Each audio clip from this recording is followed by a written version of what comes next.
Effect ന്യൂസിലേക്ക് ഇവർക്കും സുസ്വാഗതം. വിവാദ പാരഡി ഗാന രചയിതാവും KC വേണുഗോപാലും തമ്മിലുള്ള സംഭാഷണം പുറത്ത്.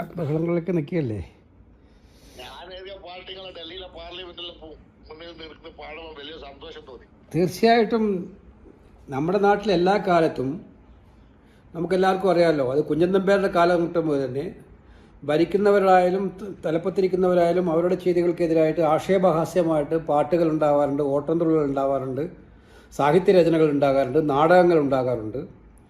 ഇതൊക്കെ നമ്മുടെ നാട്ടിലെ ഒരു സത്യത്തിൽ ജനാധിപത്യത്തെ ശക്തിപ്പെടുത്തുന്ന ഒന്നാണ്. അത് ഇപ്പോൾ ഏതെങ്കിലും ഒരു വ്യക്തിയെ താറടിച്ച് കാണിക്കാനുള്ളതല്ല, വ്യവസ്ഥിതിയിലുണ്ടാകുന്ന പാളിച്ചകൾ ചൂണ്ടിക്കാണിക്കുന്ന ഒരു സമീപനമാണ്. നിങ്ങളും അതേ ചെയ്തിട്ടുള്ളൂ. നിങ്ങളും ചെയ്തത് കേരളം ഏറ്റവും കൂടുതൽ ചർച്ച ചെയ്യുന്നൊരു വിഷയം, കേരളത്തിലെ ജനങ്ങളുടെ മനസ്സിനെ ഏറ്റവും വേദനിപ്പിച്ച വിഷയം. അതിപ്പം അയ്യപ്പൻ്റെ അമ്പലത്തിൽ പോകുന്നവർ മാത്രമല്ല, കേരളത്തിലെ വിശ്വാസ സമൂഹം ആകമാനം വിഷമിച്ചൊരു വിഷയം എടുത്തിട്ട് നിങ്ങളത് വളരെ ആക്ഷേപഹാസ്യമായ രീതിയിൽ അതിമനോഹരമായിട്ടുള്ളൊരു പാട്ടാക്കി അത് മാറ്റി.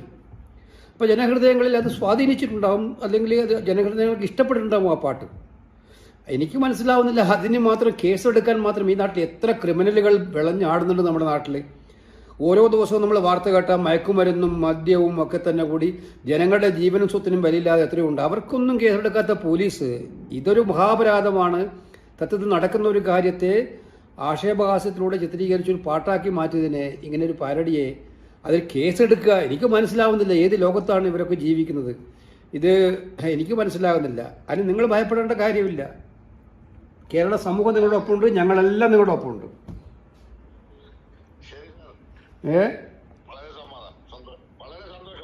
അല്ല, ഇപ്പൊ സുഖമായിട്ടിരിക്കുന്നു? വിഷമമൊന്നുമില്ലല്ലോ?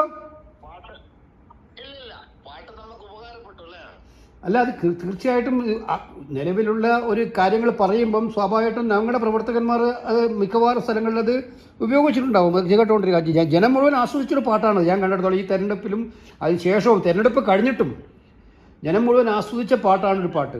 കാരണം ആ പാട്ടിൻ്റെ ഭംഗിയെ നന്നായിട്ട് ആസ്വദിച്ചിട്ടുണ്ട്. മാത്രമല്ല, അതിനകത്ത് ഞാൻ പറഞ്ഞില്ല, അതിനകത്ത് സ്വാഭാവികമായിട്ടും ഇത്തരം കാര്യങ്ങൾ പറയുമ്പം അതിനകത്ത് ചെറിയ ഇതുപോലെ മുൻപ് കലാഭവൻ മണി ചെയ്തിട്ടുണ്ട്, മറ്റു പല ആളുകളും ചെയ്തിട്ടുണ്ട്. അതൊന്നും ഇല്ലാതെ പുതിയൊരു തലത്തിലേക്ക്, അതും മനസ്സിലാക്കേണ്ടത് വിശ്വാസവുമായിട്ടൊരു ബന്ധമില്ലാത്ത ആളുകളാണ് ഇപ്പോൾ ഇതിൻ്റെ പേര് പറഞ്ഞിട്ട് വിമർശനത്തിന് രംഗത്ത് വന്നിരിക്കുന്നത്.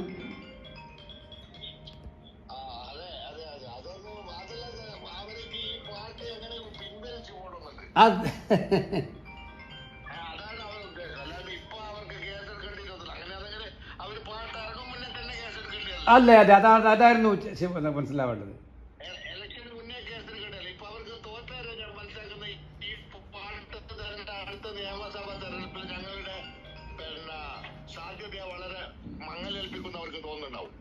അല്ല, അങ്ങനെയല്ല തോന്നുന്നു. അവരുടെ പ്രവർത്തനമല്ലേ അവരെ സാധ്യത മങ്ങലേൽപ്പിക്കുന്നത്, പാട്ടല്ലല്ലോ.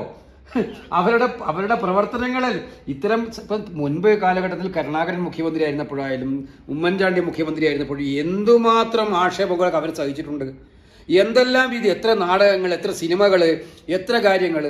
അപ്പോൾ ഇതൊന്നും സഹിക്കാൻ പറ്റാത്തവരായിട്ട് ഇവർ നിൽക്കുമ്പോൾ എനിക്ക് മനസ്സിലാവുന്നില്ല എങ്ങോട്ടാണ് അവർ പോകുന്നത്. എന്തായാലും താങ്കളെ കേരള സമൂഹം വളരെ വളരെ സ്നേഹത്തോടെയാണ് കാണുന്നത്. താങ്കൾ അതിനകത്ത് ഈ കേസ് പോലും നിങ്ങളുടെ ടീമിൻ്റെ പ്രവർത്തനത്തെ കുറച്ചുകൂടി ശക്തമാക്കിയിട്ട് മാറ്റിയിട്ടേ ഉള്ളൂ. അതുകൊണ്ട് ഞങ്ങളുടെ എല്ലാവിധ പിന്തുണയും ഉണ്ടാവും. ധൈര്യമായിട്ടിരിക്കുക. Okay, thank you. മറ്റൊരു വാർത്തയുമായി വീണ്ടും കണ്ടുമുട്ടുന്നതുവരെ ഏവർക്കും നന്ദി, നമസ്കാരം.